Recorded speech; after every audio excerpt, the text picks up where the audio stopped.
जय श्री कृष्ण।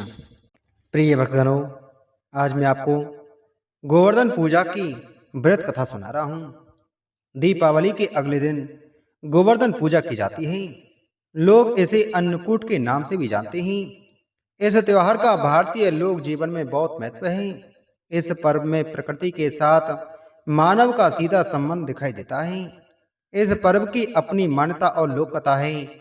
गोवर्धन पूजा में गोधन अर्थात गायों की पूजा की जाती है। शास्त्रों में बताया गया है कि गाय उसी प्रकार पवित्र होती है जैसे नदियों में गंगा। गाय को देवी लक्ष्मी का स्वरूप भी कहा गया है। देवी लक्ष्मी जिस प्रकार सुख समृद्धि प्रदान करती हैं, उसी प्रकार गौ माता भी अपने दूध से स्वास्थ्य रूपी धन प्रदान करती हैं। इनका बछड़ा खेतों में अनाज उगाता है। ऐसे गौ संपूर्ण मानव जाति के लिए पूजनीय और आदरणीय है। गौ के प्रति श्रद्धा प्रकट करने के लिए ही कार्तिक शुक्ल पक्ष की प्रतिपदा के दिन गोवर्धन की पूजा की जाती है और इसके प्रतीक के रूप में गाय की। जब कृष्ण ने ब्रजवासियों को मूसलाधार वर्षा से बचाने के लिए 7 दिन रात तक गोवर्धन पर्वत को अपनी सबसे छोटी उंगली पर उठाकर रखा और गोप गोपिकाएं उसकी छाया में सुखपूर्वक रहे। 7वें दिन भगवान ने गोवर्धन को नीचे रखा और प्रतिवर्ष गोवर्धन पूजा करके अन्नकूट उत्सव मनाने की आज्ञा दी। तभी से यह उत्सव अन्नकूट के नाम से मनाया जाने लगा। जब देवराज इंद्र को अभिमान हो गया था, इंद्र का अभिमान चूर करने हेतु भगवान श्री कृष्ण जी ने, जो स्वयं लीलाधारी श्री हरि विष्णु के अवतार हैं, ने एक लीला रची। प्रभु की इस लीला में यूं हुआ कि एक दिन उन्होंने देखा कि सभी ब्रजवासी उत्तम पकवान बना रहे हैं और किसी पूजा की तैयारियों में जुटे हुए हैं। श्री कृष्ण जी ने बड़े भोलेपन से मैया यशोदा से प्रश्न किया, मैया ये आप लोग किसकी पूजा की तैयारी कर रहे हैं? कृष्ण की बातें सुनकर मैया बोली, लल्ला हम देवराज इंद्र की पूजा के लिए अन्नकूट की तैयारी कर रहे हैं। मैया के ऐसा कहने पर श्री कृष्ण बोले, मैया हम इंद्र की पूजा क्यों करते हैं? मैया ने कहा, वह वर्षा करते हैं जिससे अन्न की उपज होती है, उनसे हमारी गायों को चारा मिलता है।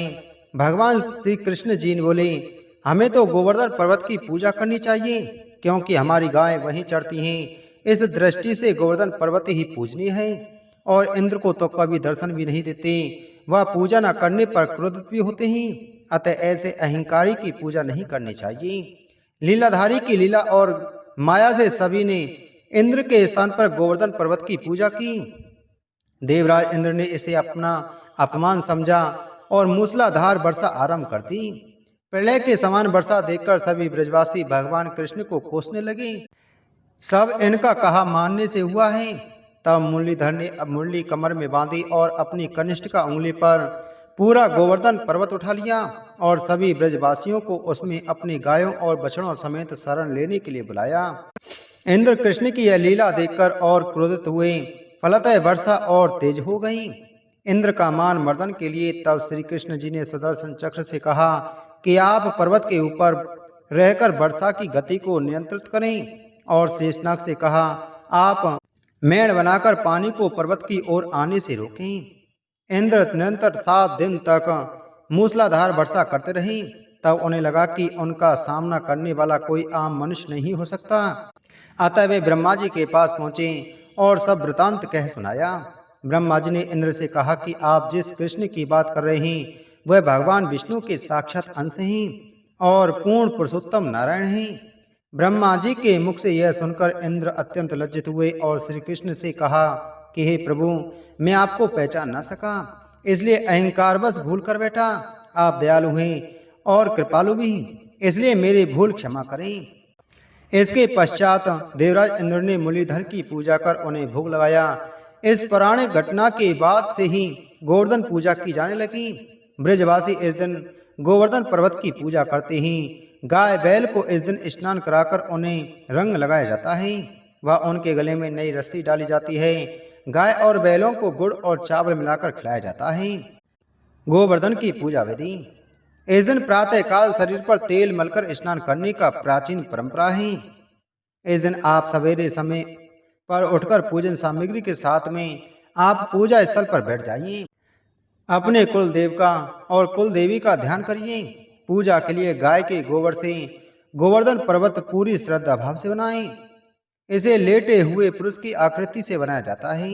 प्रतीक रूप से गोवर्धन रूप में आप बनाकर फूल, पत्ती, टहनियां एवं गाय की आकृतियों से सजाया जाता है। गोवर्धन की आकृति बनाकर उनके मध्य में भगवान श्री कृष्ण की मूर्ति रखी जाती है। नाभि के स्थान पर एक कटोरी जितना गड्ढा बना लिया जाता है और वहां एक कटोरी व मिट्टी का दीपक रखा जाता है। फिर इसमें दूध, दही, गंगाजल, मधु और बतासे इत्यादि डालकर पूजा की जाती है और फिर इसे प्रसाद के रूप में बांटा जाता है। कुछ स्थानों पर गोवर्धन पूजा के साथ ही गायों को स्नान कराने की, उन्हें सिंदूर इत्यादि पुष्प मालाओं से सजाए जाने की परंपरा भी है। इस दिन गाय का पूजन भी किया जाता है। तो यदि आप गाय को स्नान कराकर उसे सजा सकते हैं या उनका श्रृंगार कर सकते हैं तो कोशिश करिए कि गाय का श्रृंगार करें और उसके सींग पर घी लगाएं, गुड़ खिलाएं। गाय की पूजा के बाद में एक मंत्र का उच्चारण किया जाता है जिससे लक्ष्मी जी प्रसन्न होती हैं और आपके घर में कभी धन की कमी नहीं रहती। फल, मिठाई इत्यादि आप पूजा के दौरान गोवर्धन में अर्पित करिए और एक कटोरी दही नाभि स्थान में डालकर झरनी से इसे झड़कते हैं। फिर गोवर्धन के गीत गाते हुए गोवर्धन की 7 बार परिक्रमा की जाती है। परिक्रमा के समय एक व्यक्ति हाथ में जल का लोटा व दूसरा व्यक्ति अन्न यानी कि जौ लेकर चलते हैं और जल वाला व्यक्ति जल की धारा को धरती पर गिराते हुए चलता है और दूसरा अन्न यानी कि जौ बोते हुए परिक्रमा पूरी करते हैं। इस प्रकार गोवर्धन की पूजा की जाती है। बोलो गोवर्धन महाराज की जय। बोलो श्री कृष्णचंद्र भगवान की जय।